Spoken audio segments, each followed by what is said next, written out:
Allô?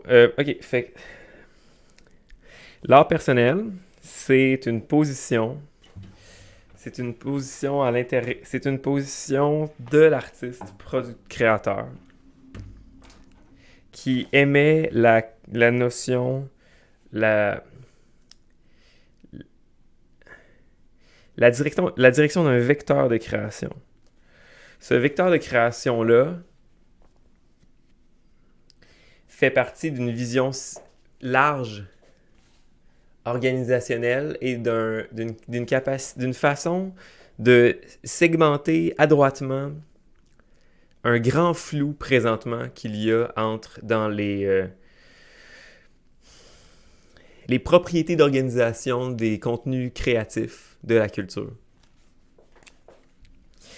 L'art personnel, ça change pas grand-chose. C'est juste de nommer certaines choses qui font qu'on peut plus facilement dire ah, ça, dans ce cas-là, ça, c'est propre à cette entité-là, et ça, c'est propre à cette entité-là.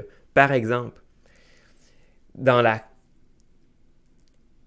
présentement, dans le cas présent, que je vais pouvoir élaborer avec ma critique cette année, que je ne ferai pas, peu importe, c'est la caution des artistes. Présentement, les organismes sont cautionnaires des artistes et produisent une censure légère ou plus large de ce qui est sur du contenu artistique parce qu'ils sont responsables.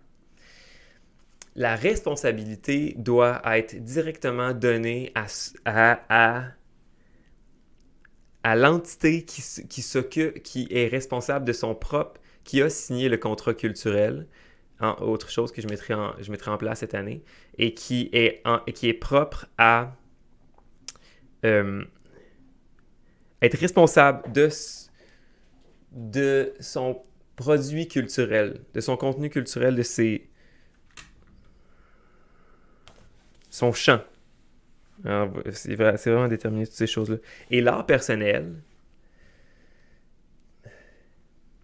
fait une tranche entre plusieurs strates d'émissions mentales qu'on regroupe dans l'activité créative, dans le substrat culturel populaire commun. Les organismes diffuseurs doivent être coupés de leur responsabilité par rapport à ce que l'artiste est. Parce que dans l'art personnel, il est entendu que vous comprenez, c'est la fonction du travail qui est désincarnée parce que on n'adresse plus l'art personnel. Ce qui sort d'un artiste est pratiquement sacré parce que l'artiste, en faisant de l'art personnel, se voue à mettre lui dans son art.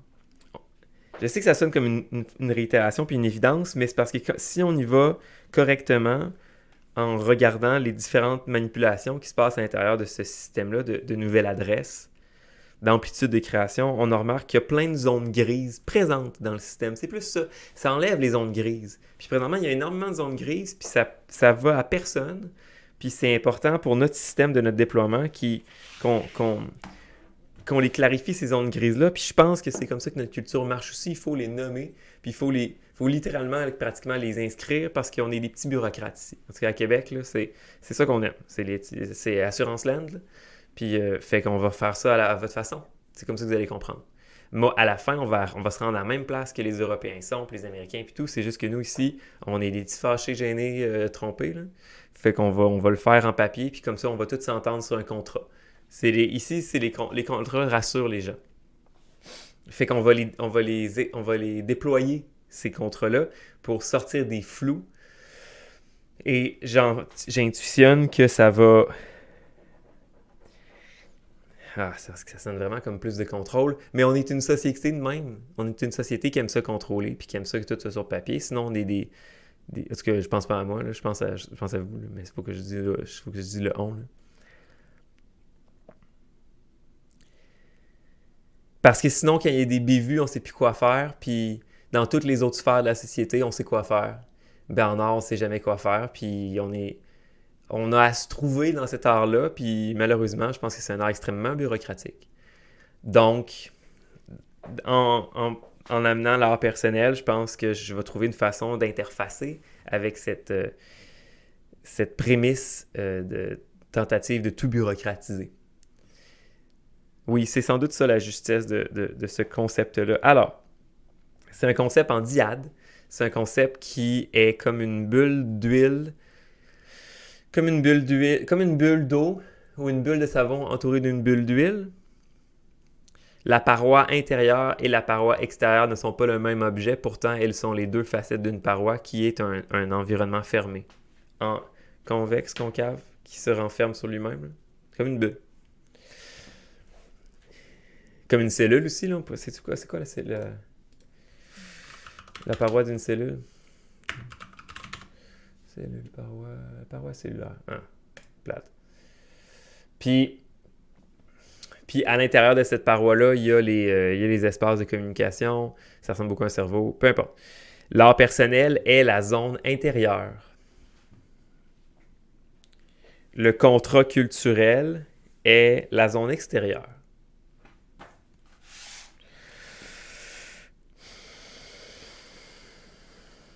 Les deux zones ne sont pas en contact avec les mêmes êtres, les mêmes contenus, les mêmes phénomènes. L'extension phénoménale à l'intérieur de la bulle et à l'extérieur de la bulle ne sont pas les mêmes. Ce qui fait que on va être capable, avec le contrat culturel, l'extérieur, d'organiser une quantité de contenu impropre à être manipulé. C'est comme c'est comme il y a la peinture, il y a de la peinture à l'huile. Oui, ça vient de là. Il y a de la peinture à l'huile qui est soluble à l'eau. Hey, je vais vous faire une théorie de l'art, puis ça va être basé sur de la peinture, ok? Juste pour vous le mettre dans. C'est qui le meilleur peintre, tu penses? C'est Bibi. Ah, wow, sa théorie s'étend même dans la matérialité de son médium. Wow, c'est-tu métamédiatique? Oh. Ah, il est vraiment intelligent, Antoine, hein? Oh, il ne dira pas, par contre. Non, parce que sinon, son petit égo, il va pou. Il me dirait merci, un jour. Sur ma tombe, avec des petites pétales. Peinture à l'huile, miscible à l'eau. Miscible. Je peux-tu vous le montrer, genre? Je peux-tu, please? S'il vous plaît. Peinture à miscible à l'eau. Comment? En tout cas, c'est loin, là. C'est juste que le... Ah, je voulais un beau graphique, là. Mais il y avait une propriété de ça, c'était trop cool, là. En tout cas, c'est juste que les gouttelettes d'huile dans la peinture à l'huile miscible à l'eau sont entourées d'un genre d'alcool ou d'un espèce de solvant non activé qui s'active seulement avec l'eau. Fait que quand tu es juste dans ta solution d'huile, elle se comporte comme une huile pratiquement. Puis dès que tu mets de l'eau dedans, ça active un solvant qui était dormant. Ça fait une seconde phase de ma théorie, ça. Fait que disons qu'on y va comme ça, là, ça serait juste de dire que les artistes, ça serait inventer un paravent aux artistes. Ça serait complémenter, améliorer la façon dont on perçoit les artistes. Puis, je pense que c'est une bonne année pour faire ça présentement, puis je vais essayer de le faire rapidement pour que ça... Peut-être avant l'été, hein. Ça serait pas pire. De toute façon, je suis là-dedans au moins une heure par jour tout le temps. Puis...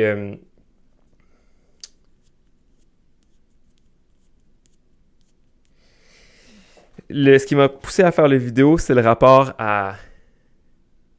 Pas la corroborer, mais la responsabilité des diffuseurs. Donc, on prend le centre d'artistes là, qui présente de l'art. Moi, j'ai eu 2 exemples de censure là, récemment là, que je vais utiliser comme témoin pour ma théorie. Puis, dans les 2 cas, ce qui m'apparaît concomitant, c'est la responsabilité. Le cahier de charge de l'organisme diffuseur qui est venu en conflit avec ce que moi j'avais à être, ce que moi j'avais à dire. Puis, je le sais que c'est pas vraiment la volonté de l'organisme diffuseur, c'est que lui est en relation avec la matrice d'autres organismes, puis c'est son flot d'argent, c'est sa mission, c'est tout ce que cet organisme-là est, découle un peu sur ce que moi je suis par exigence, puis par aussi classiquement, là, il y a l'espèce de système de pouvoir là, de comme tu pourrais pas faire un peu ça, puis un peu ça, puis un peu ça, puis au final, l'artiste, à la fin, il accepte, mais il est pas vraiment en position de pouvoir. Fait que l'art personnel est aussi une position de pouvoir, mais de glissement. Ça prend pas pouvoir, c'est comme dire, ben là, vois-tu, il y a une unité immuable de contenu et d'expression. Passer ce stade-là, c'est non tout le temps. C'est là que ça dit non. C'est là que c'est... L'art personnel, c'est un refuge. C'est un lieu de refuge à l'intérieur d'une topographie, d'une topologie de l'expression artistique. Ouais. Ça transverse la capacité de dire je fais de l'art pour travailler. Parce que quand tu travailles, anyway, tu nommes ce rapport économique-là avec la personne qui t'engage, avec la personne pour qui tu travailles, avec la nature du travail elle-même. Puis, si on déplace l'art dans la nature du travail, on permet ces choses-là, on permet ces dialogues-là qui sont absolument intéressants aussi si on veut les nommer. Mais là, moi, depuis mon point de vue à moi, c'est important que je mette cette note-là parce que moi, j'utilise un régime d'artiste différent que les régimes du travailleur. Là. Puis je veux pas faire de la hiérarchie, mais je vais en faire en tabarnak. Là, mais ce que je fais, c'est vraiment, vraiment important. Hein. Fait que s'il y a d'autres... Les autres chances existent aussi et l'art personnel leur est propre. Mais là, tu vas pouvoir avoir des artistes qui cherchent absolument, simplement la pure densité de leur expression personnelle et qui auront cet organone-là d'adresse institutionnelle. Voilà, c'est comme un système de défense. Puis, c'est pas un système de défense, c'est un système de complémentarité. C'est juste plus de définitions. Puis comme je l'ai dit tantôt, c'est une définition que je suis capable de comprendre puis d'expliciter. Fait que elle va pouvoir se... Quand ça se nomme, ça s'exprime crissement mieux. Puis après ça, disons par exemple, là, dans mes 2 exemples de censure, que il y a une façon après ça d'en mettre ça en contrat, puis de faire que le diffuseur est comme plus en manipulation des choses qu'il diffuse. C'est pas lui qui est responsable. Là, ah oui, c'est ça. Ça me faisait penser. J'avais un petit peu peur parce que je vous vois venir avec vos estis d'affaires de UBI, puis d'artistes, puis de communauté, là, puis ça va finir en syndicat, tous les arts visuels. Là. Je mettrais un 20$. Regarde, je mets un 20$, OK. Dans 5 ans, là, il y a une histoire de syndicat. Je sais pas à qui je paye le 20$ si c'est pas ça. Mais ça, vous avez tous les patterns, puis j'étais comme, ah, ça sonne, le cul, puis tout. Mais là, matin, j'ai fait, ah! Ça rejoint plein d'idées que j'avais sur la reconnaissance des pairs, puis sur l'autonomie des artistes envers eux-mêmes. Je sais que c'est de l'institutionnalisation encore, puis ces choses-là, ah oui, c'est ça. Puis ces choses-là, dans certains temps, elles vont être organisées par du monde qui sont plus des artistes, exactement comme les centres d'artistes maintenant. Mais on le sait, puis là, ce qui serait bien, ça serait dans ce cas-là d'y mettre pas un moratoire, là, mais un timer d'auto-réagencement, d'auto-réorganisation. Fait que l'idée serait là qu'il y ait comme une table de concertation esthétique. Là. Un agent, un organe qui fait la reconnaissance des pairs pour ceux qui en ont besoin. Par exemple, quand le calque veut avoir veut avoir des pairs pour la reconnaissance des pairs, il fait affaire avec un organisme. C'est pas lui qui invite ses propres pairs. C'est l'organisme qui les valide. Mais cet organisme-là aurait plusieurs tâches aussi. Puis là, c'est pour ça que j'en parle. C'est, par exemple, ça serait le syndicat des artistes. C'est, disons que le diffuseur, disons que Gugu 1 diffuse mon art, puis là, moi, je fais quelque chose de choquant. Ben, l'autre personne qui reçoit l'exposition, qui a engagé le diffuseur pour être diffusé de l'art, à la place de se peindre au diffuseur pour l'entacher, c'est plus la job du diffuseur, c'est le syndic, c'est pas syndic, le syndicat des artistes qui prend cette défense-là. Fait que le contrat n'est pas signé avec le diffuseur, le contrat est signé avec cette agence-là qui couvre tout le champ. Vous comprenez que c'est l'agence qui couvre l'intégrité artistique. Là. C'est vraiment important. Puis je pense que l'intégrité artistique, moi, elle serait soluble jusqu'à le niveau de l'art personnel, qui est le espèce de sacro-saint niveau de l'expression libre, qui, présentement, n'est pas nommé. Là. Présentement, j'ai nulle part où aller pour dire que mon intégrité artistique n'a pas été respectée. Je mets ma tête en jeu, puis j'organise tout un espèce de gros système théorique pour dire ces choses-là, mais j'ai eu des cas de censure. Là. Puis je sais pas où aller, il y a rien pour faire ma défense. Il n'y a rien pour me défendre. Moi. À ce niveau-là. Sauf que justement, c'est un petit peu indéfendable parce que c'est difficile d'interférer avec ces choses-là. Fait que je pense qu'en y mettant plusieurs structures d'appel, surtout en premier avec le contrat culturel puis l'art personnel, de faire comme voilà ce qui se passe, voilà ce qui est...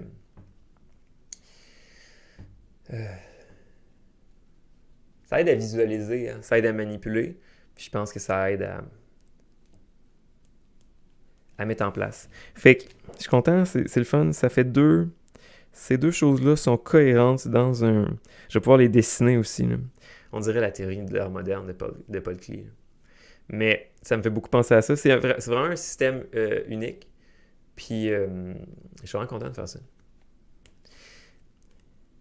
Mais ça fit... C'est comme bureaucratisé. C'est aussi une façon de dépolitiser aussi l'art. De poser des questions...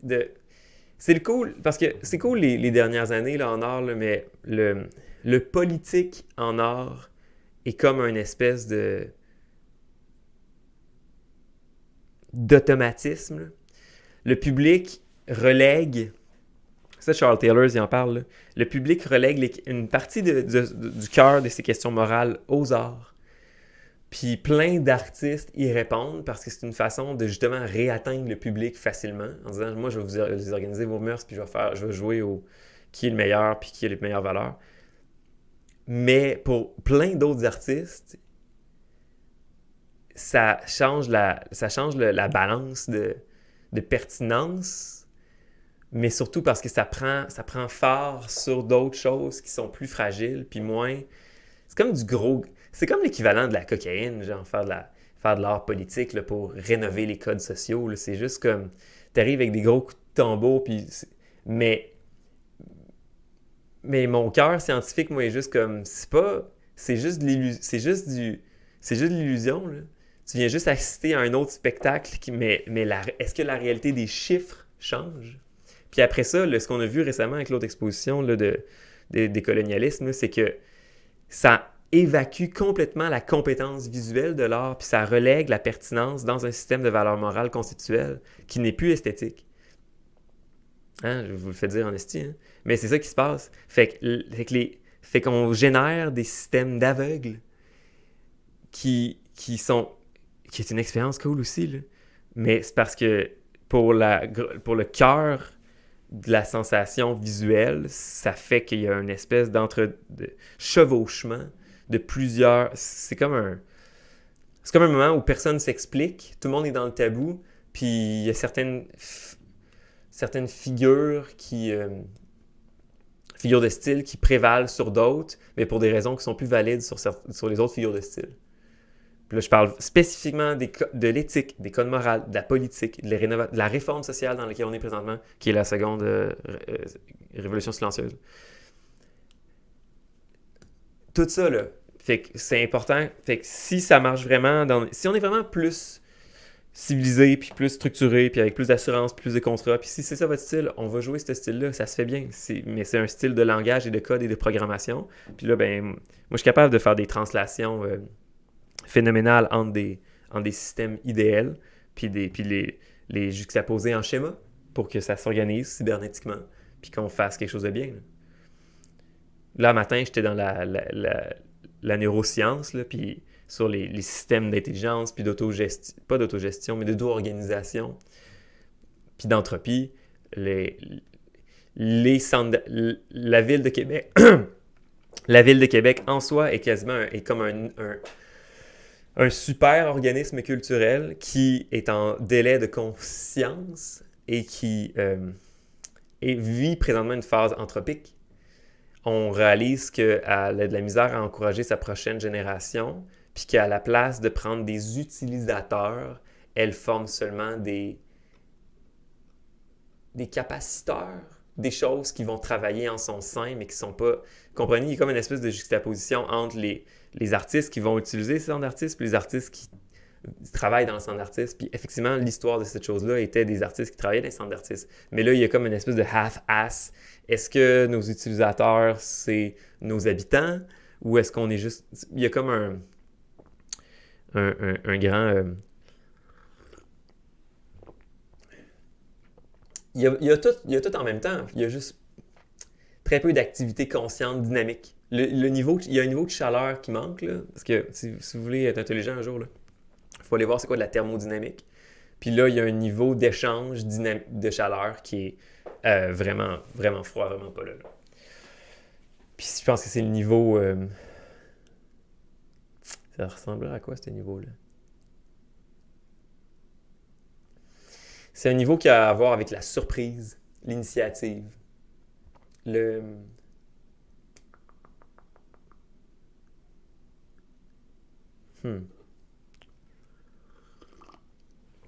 Oui, le soubresaut, là. Qui fait, oh, wow, il s'est passé ça. Ah, oh, ok. Hey.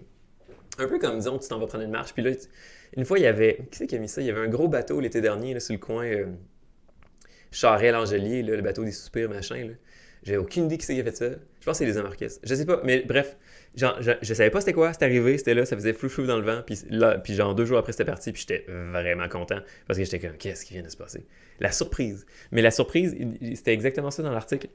C'est comme des soubresauts dans des strates d'organisation peut produire comment ça s'appelait? L'auto-inférence sur des systèmes de comment est-ce que tu gardes ta capacité d'énergie dans un système d'intelligence qui va juste comme tout le temps, tout arborer constamment, mais il faut que tu minimises en certaines strates le plus maigre possible.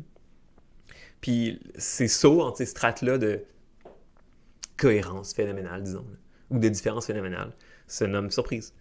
Puis c'est le fun, parce que j'en parlais dans mon dernier... un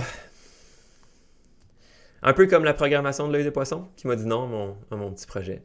Puis je me suis comme menti à y croire, mais je savais qu'il allait dire non. Mais je sais que cette chose-là ne pourra pas produire de surprise. Parce qu'elle n'est pas en capacité d'allumer sa propre flamme, d'allumer ses propres niveaux-là de soubresaut. C'est ça que j'ai critiqué avec la programmation. C'est une structure statique accélère l'entropie. Ne la réduit pas. OK, là, je suis à la fin de mes affaires. Fait que c'est ça, c'est juste des premiers gestes que je viens de catcher tout de suite ce matin, là. Fait que l'art personnel et le contrat culturel sont deux choses l'une en l'autre. C'est le rapport intérieur-extérieur, in-ex. Fait que le contrat culturel, c'est ce que je signe vers les autres, vers la culture. Et l'art personnel, c'est le régime en lequel je suis en moi et que les autres ne sont plus. C'est un stance de défense pour... qui va être explicité, là, c'est juste un thème général, mais qui après ça, je pense qu'il parle aussi d'une attitude complète. Puis je peux déjà l'esquisser aussi, là, mais par exemple avec le fan art, ou avec les jeux vidéo, avec la musique, ou avec tout ce qui maintenant, avec le média déployé, exacerbe le goût du personnel. On a besoin d'un système esthétique, ou sinon pratique, ou de praxis, là, qui légitime ces usages de régime du personnel. Par exemple, quand j'ai étudié, ce qui était important, c'était la défense, la démarche, puis dire que là, je travaille avec des datas de couches de bébés qui sortent de Sainte-Justine, puis là, je peux voir statistiquement combien de couches qui sortent par jour, puis là, finalement, je fais des graphiques avec ça, mais là, je fais une réappropriation d'un autre art, puis là, finalement, je fais, je sais pas, là, des peintures impressionnistes aborigènes russes, avec des statistiques de couches de bébés qui sortent de Sainte-Justine, puis là, ma démarche explicite ça, puis là, je dis que je fais juste ça pendant 20 ans, puis Arc, c'est-tu horrible que c'est ça. Puis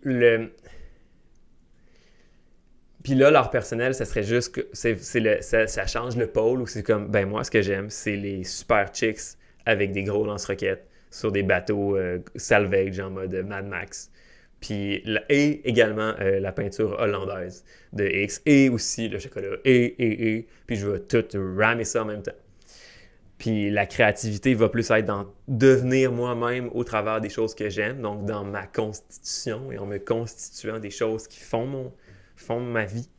Et l'art personnel sera cette légitimisation au niveau professionnel de la particule personnelle, de l'intérêt personnel, de devenir soi-même et de ne pas faire de l'art pour les autres avec la prémisse que si t'es là pour les autres, t'es jamais là pour toi, puis c'est pas là, vraiment comme ça que t'es là pour les autres.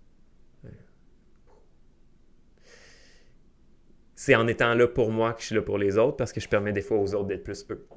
Parce que à la fin, tu ressens personne, t'es comme, ah, il y en a un tabarnak de fucké qui se fait des masques à l'air d'un espèce de semi-bateau. C'est comme un. Ah, peut-être que c'est parce que j'étais en Odyssée. Attends, non, c'est l'autre bord. Comme ça, comme ça.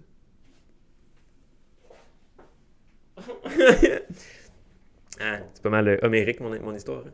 Avec la guerre de Troie puis tout. Là. Je fais une institunomachie d'ailleurs. Là. Toute ma petite guerre avec l'institution, là, c'est thématisé dans une réappropriation des textes. Ah, ouais, c'est vraiment, il y a vraiment plein de détours à ce que tu fais, Antoine. Oh, ça va être un gros travail de recherche. Oh. Vous allez m'aimer un jour. Vous m'aimez déjà. Ok, je pense que j'ai fini. On continue ça une autre fois. Bye!